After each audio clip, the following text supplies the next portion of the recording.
नमस्कार, मैं कमलेश कबीर आपका एक बार फिर स्वागत करता हूं इस नए एपिसोड में। आज के इस एपिसोड में हम बात करेंगे युद्ध विराम की। पूरे देश को पता चल गया, कल शाम को 5 बजे अचानक से एक प्रेस कॉन्फ्रेंस होती है और उसमें निर्णय आता है कि भारत और पाकिस्तान युद्ध विराम करने जा रहे हैं। इसकी घोषणा जो है वो कर दी गई। अब उसके बाद में, क्योंकि ये एक शॉकिंग खबर थी कि ऐसा क्यों हुआ, तो ऐसे में कल से आपने देखा होगा मैं इसके ऊपर जो है वो कोई वीडियो नहीं बना पाया। और उसके पीछे का कारण यह था क्योंकि मैं खुद हैरान था कि अचानक से ऐसा निर्णय क्यों लिया गया। अगर मैं किसी मीडिया का पार्ट होता तो शायद हो सकता है, क्योंकि इस वक्त मीडिया का जो हाल हुआ है वो हाल इसलिए हुआ है कि जो परसों तक जो लड़ाई चाहते थे, कल वो युद्ध विराम के ऊपर जो है वो इसको एक बहुत बड़ा कदम बता रहे हैं। तो अचानक से जो है वो मीडिया का स्टैंडर्ड जो है वो बदल जाता है। इसलिए अब लोग मीडिया को सबकी नजर से देखते हैं, और इसमें चाहे लेफ्ट विंग हो चाहे राइट विंग हो, जानकारी। अब आप सोच के देखिए कि 5 बजे एक प्रेस कॉन्फ्रेंस होती है और व्यू बढ़ाने के चक्कर में 5:15 से 5:30 बजे ये लोग ये तक बता देते हैं कि ऐसा क्यों हुआ था। अब ऐसी स्थिति में एक जो बहुत बड़ी चीज जो मीडिया के हवाले से मैं कहना चाहता हूं, क्योंकि मीडिया का वैसे मेरा कोई रोल नहीं है, लेकिन इस बार मीडिया ने बहुत अच्छा काम किया कि एलओसी की जो वास्तविकता थी उसके बारे में बात नहीं की।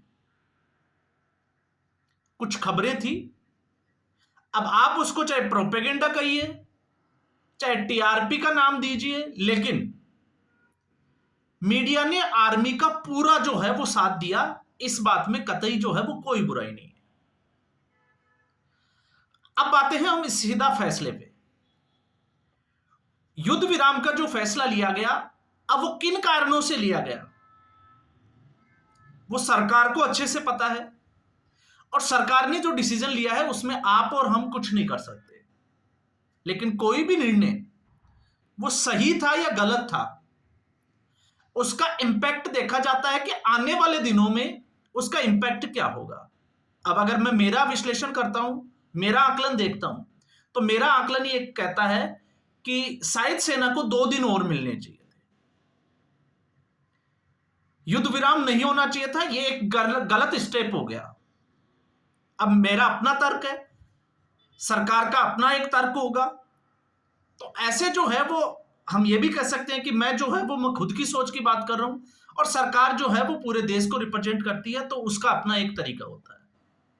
अब जब मैं ये कहता हूं कि ये गलत स्टेप था, तो उसके पीछे भी आप समझ लीजिए। और जब मैं ये कहता हूं कि मीडिया ने जो काम किया वो अच्छा भी था, क्योंकि एक नैरेटिव चलाया जा रहा है इस वक्त, लेकिन मीडिया ने जो काम किया वो अच्छा इसलिए था कि सच्चाई जो है वो हमसे कोसों दूर है अभी भी।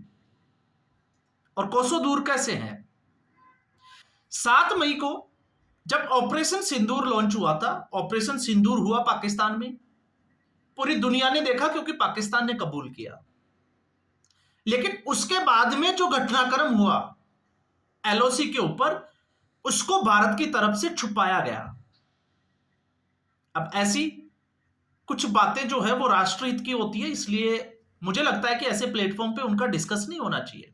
लेकिन आने वाले दिनों में आपको जो है वो शायद मैं कहता हूं कि डेफिनेटली पता चल जाएगा कि होने वाला क्या है।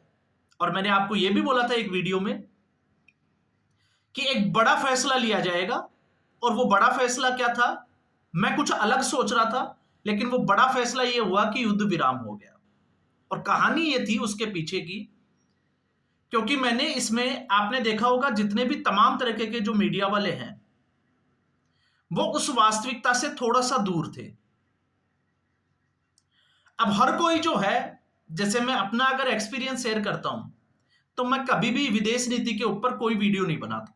आपने देखा होगा अमेरिका में ट्रंप को लेके, मोदी को लेके, जेलेंस्की को लेके लगातार जो है वो तमाम तरीके की टैरिफ को लेके, क्योंकि इकोनॉमिक्स का और विदेश नीति का वो सब्जेक्ट जिसमें मेरी पकड़ नहीं है, अब मैं अपने आप को राष्ट्रवादी दिखाने के लिए और हर फैसले में मोदी का मैं ये कहूं कि मोदी ने जो किया वो अच्छा है, तो मुझे लगता है ये जनता को और सुनने वालों को बेवकूफ बनाने वाली बातें हैं। लेकिन इस वीडियो में आप मेरे पिछले 3 से 4 वीडियो जो है वो आप उठा के देख लीजिए। सच्चाई ये थी कि पाकिस्तान में इस वक्त जो तबाही हुई है वो आजादी के बाद में इतनी जो लड़ाइयां लड़ी है इतिहास में पहली बार हुई है। और पाकिस्तान जो प्रोपेगेंडा चला रहा था, भले ही वो आज जो है वो अपने आप को पते दिखाता हो कि पाकिस्तान जीत गया, लेकिन पाकिस्तान को उसकी औकात का पता चल गई थी। और जिस युद्ध विराम की हम बात कर रहे हैं उसकी सच्चाई यह है, क्योंकि भारत ने जैसे ही एयरबेस उड़ाने शुरू किए तो पाकिस्तान के एयरबेस, जब आप सोच के देखिए कि एक कंट्री का जब एक के बाद एक एयरबेस जो है वो उड़ाते जा रहे हैं, लेकिन उससे बड़ी बात यह थी कि भारत की कुछ मिसाइल्स जो है वो कहूटा के आसपास पहुंच गई थी।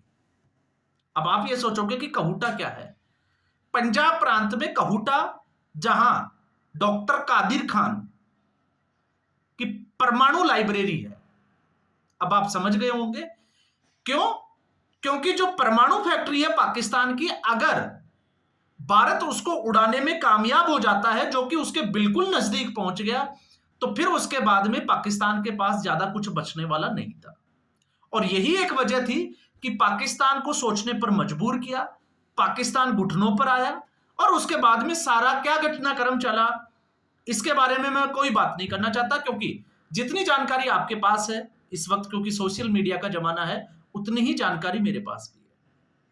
लेकिन कहूटा क्या है आपको पता होगा। 70 के दशक में और 80 के दशक में जब पाकिस्तान परमाणु हथियार बना रहा था, तो भारत को भी यह पता नहीं था कि परमाणु हथियार के लिए पाकिस्तान काम कर रहा है। कुछ अफवाहें थी, और उन्हीं अफवाहों के बाद में भारत में जो है वो रो एजेंसी बनाई गई थी, और उसका मकसद था पाकिस्तान की उस परमाणु फैक्ट्री का पता लगाना जहां पे परमाणु बम बनाए जा रहे थे। और आपको यह भी पता होना चाहिए कि जिस तरीके से रो के उस वक्त स्पाई जो जासूस थे, उन्होंने इस तरीके से काम किया कि कहूटा के एक नाई की दुकान से इन परमाणु जो वैज्ञानिक थे पाकिस्तान के, उनके बाल लिए उठाए गए, कटिंग कराने के बहाने उनका लैब में टेस्ट किया गया। क्योंकि जो भी परमाणु हथियारों की उस लाइब्रेरी में, उस लैब में जो शामिल होते हैं लेबोरेटरी में, उसके बॉडी के कुछ हिस्सों पर रेडिएशन आ जाता है, और उससे स्टडी करने के बाद में यह पता लगाया गया था कि हां, पाकिस्तान जो है वो इसी जगह पर परमाणु हथियार बना रहा है। अब पाकिस्तान का आपने देखा जिस तरीके से रावलपिंडी हो, फिर चाहे दूसरे वाले, क्योंकि हम पहले वीडियो में बात कर चुके हैं तो बार बार उनको हम रिपीट नहीं करेंगे, एक के बाद एक भारत का जो एयरफोर्स है उसने लगातार एयरबेस को जो है वो डिस्ट्रॉय कर दिया। और जहां भारत की बात आती है तो भारत में जो नुकसान है वो नाक के बराबर मानता हूं, क्योंकि जिस तरीके से पाकिस्तान ने हमला किया एक के बाद एक, और एयर डिफेंस सिस्टम ने उसको कामयाब नहीं होने दिया, तो मैं मानता हूं कि वो ना के बराबर है। कुछ जगह थोड़ा थोड़ा जो है वो नुकसान हुआ है, लेकिन इस नुकसान के बाद में जो इसका रिएक्शन था वो पाकिस्तान को समझ में आ गया था। लेकिन इससे अलग, मैं फिर कहता हूं आपको, क्योंकि मैं पंजाब में हूं, मैं नोएडा में किसी स्टूडियो में बैठकर बात नहीं कर रहा, लेकिन सच्चाई यह है कि पाकिस्तान की जो फौज है उसको भारी भरकम नुकसान किया है आर्मड फोर्सेस ने, एलओसी के उस तरफ भी। लेकिन यह भी सच्चाई है कि मीडिया को पहले ही बता दिया गया था कि आप लोकेशन से और नियंत्रण रेखा से कोई भी वास्तविक रिपोर्ट नहीं करेंगे। अब आपको समझ में आ गया होगा कि क्यों नहीं करेंगे, क्योंकि वहां पर एक अलग तरीके की लड़ाई चल रही थी। अब मैं ये नहीं कहता कितने फौजियों के सर काटे गए हैं, लेकिन ये 100% जो है वो सच्चाई है कि पाकिस्तानियों के फौज के जो है वो सिर भी काटे गए हैं भारतीय सेना के। तो भारतीय सेना ने अपना जो रूप था, रौद्र रूप, वो पाकिस्तान को दिखा दिया। जो सरकार की जो मंशा थी वो भी दिखा दी। बस एक जो अगर कोई कमी रह गई तो वो ये कमी ये रह गई कि जहां पर पाकिस्तान को और ज्यादा नुकसान करना था या जहां पर भारत को अटैक करना था, उससे वो थोड़ा सा जो है वो चूक गया। इसमें कतई जो है वो कहने के कोई हिचक नहीं होने चाहिए। अब सबका अपना अपना ओपिनियन है। अब चूक कहां गए, उसकी अगर हम बात करते हैं तो चूक यहां गए, क्योंकि जब पाकिस्तान का हम ये कहते हैं कि हमारी जो लड़ाई है वो आतंकवाद के खिलाफ है, तो क्या हमने जो अभी तक किया उससे आतंकवाद खत्म हो जाएगा? और अगर इससे आतंकवाद खत्म होता है तो उरी में जो अटैक हुआ था उसके बाद जो सर्जिकल स्ट्राइक हुई थी, उससे आतंकवाद का खात्मा हो जाना चाहिए था, लेकिन नहीं हुआ। उसके बाद में पुलवामा की घटना हुई, तो बालाकोट एयर स्ट्राइक के बाद में आतंकवाद का जो है वो खात्मा हो जाना चाहिए था, लेकिन नहीं हुआ। और अब पहलगाम हुआ, पहलगाम से पहले भी जो है वो कुछ घटनाएं हुई। तो जो देश जो है वो आतंकवाद को पालता पोसता है, आप उससे किसी भी तरीके की उम्मीद नहीं कर सकते। क्योंकि कल जब ये सीज फायर की घोषणा की गई थी, तब भी मेरी कुछ लोगों से बात हुई थी, तो भी मैंने ये कहा था कि पाकिस्तान की फितरत है, आज रात को भी कुछ ना कुछ होगा। और कल रात को हुआ, और आप देख लीजिएगा आज रात को भी मैं कहता हूं थोड़ा कम होगा कल से, लेकिन ठीक उसी पैटर्न पे कुछ ना कुछ पाकिस्तान जो है वो जरूर करेगा, क्योंकि फितरत है पाकिस्तान की और वो वैसा करेगा। तो यहां पर समस्या यह है कि हम कुत्ते की दुम को सीधा करने की कोशिश कर रहे हैं, लेकिन ये एक ऐसा कुत्ता है जिसकी दुम कभी सीधी नहीं हो सकती। इस कुत्ते के लिए जो कहावत है कि इसकी पूंछ काट के डाबरमैन बना दो, तो इसकी सच्चाई यही है कि जब तक पाकिस्तान के एक दो एयरबेस को, या हम कहें कि जहां मिलिट्री के जो हेडक्वार्टर्स है उनको जड़ से मिटा देना चाहिए था, क्योंकि फौज को उड़ाने के बाद में जो पनाहगार है, जो पोषण देती है आतंकवाद को, अगर आप वहां चोट करोगे तो वो गहरी चोट होती है, वो गहरा घाव होता है और उसको भरने में समय लगता है। और जहां पाकिस्तान की बात आती है कि पाकिस्तान अपनी शर्तों पे जो है वो मंजूरी कर लेगा, तो पाकिस्तान का इतिहास है, आज तक उसने किसी समझौते के ऊपर जो है वो अब तक ऐसा कुछ नहीं किया। अब सरकार ने किस तरीके से ये लिया, जिसमें अमेरिका का एक बड़ा रोल जो है वो सामने नजर आ रहा है, और मुझे लगता है कि शायद अमेरिका के ऊपर इतना विश्वास करना जो है वो भी गलत है, क्योंकि अमेरिका जैसा देश, ये भारत की बात नहीं है, दुनिया में किसी भी देश के लिए विश्वास करने लायक है नहीं। अब क्या हुआ क्या नहीं हुआ, हम इसके ऊपर जो है वो अलग से एक वीडियो बनाएंगे, कुछ फैक्ट्स के साथ बात करेंगे, और फिर हम उसमें जो है वो कुछ देखेंगे कि क्या वाकई में अमेरिका जो है वो भारत के साथ गद्दारी तो नहीं कर रहा। अब इसमें जब मैं राइट विंग मीडिया की बात करता हूं, तो राइट विंग मीडिया भी ठीक उसी मीडिया के हालात पे है, थूक कर चाटने वाली बातें, क्योंकि वो एक बार जब ट्रंप के जो है वो खिलाफ बोलता है, तो फिर अगले ही पल जो है सरकार अगर उसके फेवर में कोई बात करती है तो वो तुरंत जो है वो ट्रंप को सही दिखाने की कोशिश करने लग जाता है।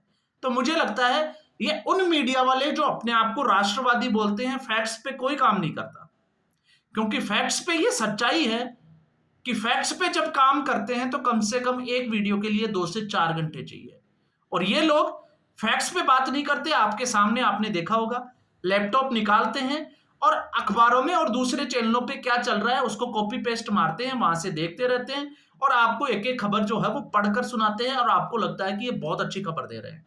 तो मुझे लगता है ऐसे लोगों से आप लोगों को भी जो है वो बचने की जरूरत है। कम से कम मेरा मानना यह है कि फैक्ट्स आप जो है वो जरूर चेक करें। जब आप फैक्ट्स को चेक करना स्टार्ट करोगे तो आपके समझ में आएगा कि वास्तविकता जो है वो है क्या।